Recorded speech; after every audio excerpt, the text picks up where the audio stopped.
మనం రోజు పేపర్‌లోనో, సోషల్ మీడియాలోనో చూస్తూనే ఉంటాం.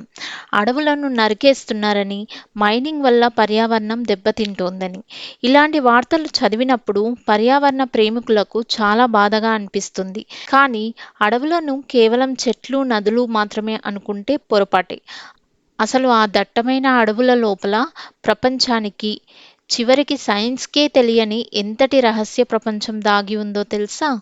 ఈరోజు మన బియాండ్ హెడ్‌లైన్స్‌లో మన పొరుగు దేశమైన శ్రీలంకలోని ఒక రహస్యమైన, ఇప్పటివరకు ఎవరూ అడుగుపెట్టని ఒక దట్టమైన రెయిన్ ఫారెస్ట్ గురించి మాట్లాడుకుందాం. అక్కడ సైన్స్ ప్రపంచానికి ఇప్పటివరకు అసలు పరిచయమే లేని 40కి పైగా కొత్త జీవరాశులను శాస్త్రవేత్తలు కనుగొన్నారు. అసలు ఆ అడవిలో ఏముంది? ఒక కొత్త జీవిని కనుగొన్నప్పుడు సైన్స్ ఎలా పనిచేస్తుంది? దీని వెనుక ఉన్న అసలు కథ ఏంటో ఇప్పుడు చూద్దాం. శ్రీలంకలోని కొన్ని దట్టమైన అడవులు ఎంత ప్రమాదకరంగా ఉంటాయంటే, అక్కడ అడుగు తీసి అడుగు వేస్తే అట్టలు అంటే లీచెస్ రక్తాన్ని పీల్చడానికి దాడి చేస్తాయి. అందుకే శాస్త్రవేత్తలు ఈ అడవుల యొక్క ఖచ్చితమైన లొకేషన్‌ను ఎప్పుడూ బయటపెట్టరు. దీనికి ఒక బలమైన కారణం ఉంది. అది ముందు ముందు మీకే అర్థమవుతుంది.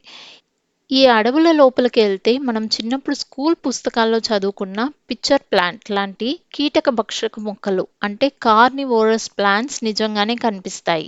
ఇవి చిన్న చిన్న పురుగులను తమ ద్రవంలో ముంచి ఎలా చంపేస్తాయో చూస్తే ప్రకృతి సృష్టికి ఆశ్చర్యం వేయక మానదు.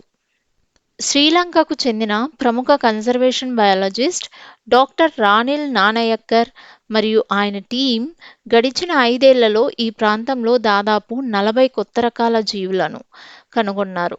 ఇందులో పాములు, సాలీళ్లు, తేళ్లు వంటి వింత కీటకాలు కూడా ఉన్నాయి.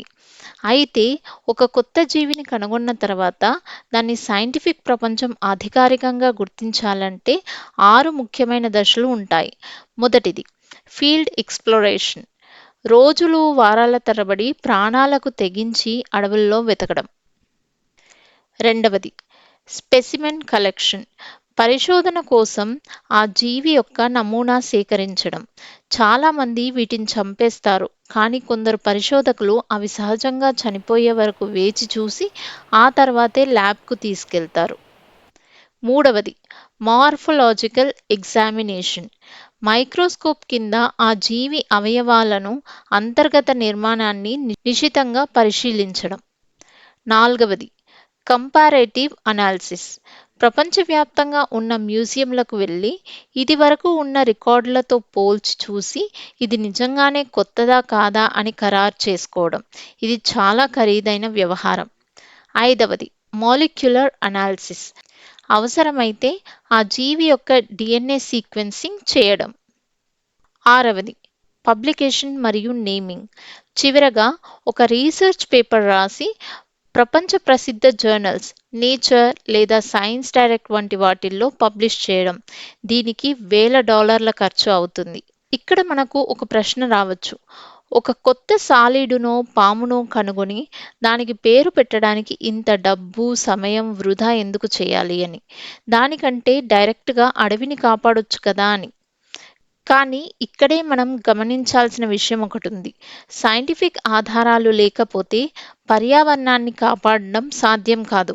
ఒక అడవిలో ప్రపంచంలో ఎక్కడా లేని అరుదైన జీవి ఉందని ఆధారాలతో సహా నిరూపిస్తేనే అంతర్జాతీయ సంస్థలు, ప్రభుత్వం దానిపై దృష్టి పెడతాయి. అప్పుడే ఆ అడవిని నేషనల్ పార్క్ లేదా బయోస్పియర్ రిజర్వ్‌గా ప్రకటించి చట్టపరమైన రక్షణ కల్పిస్తారు.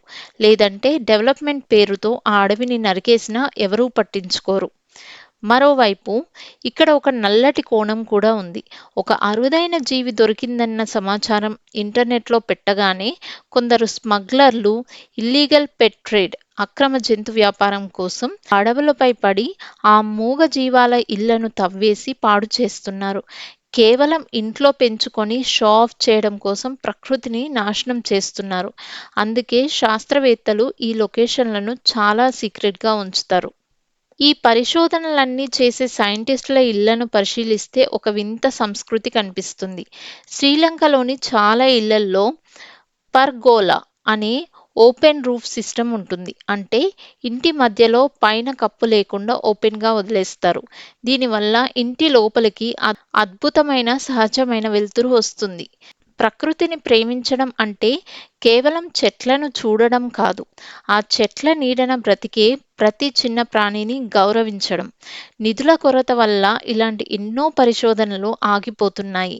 వాటిని కాపాడుకోవాల్సిన బాధ్యత మనందరిపై ఉంది.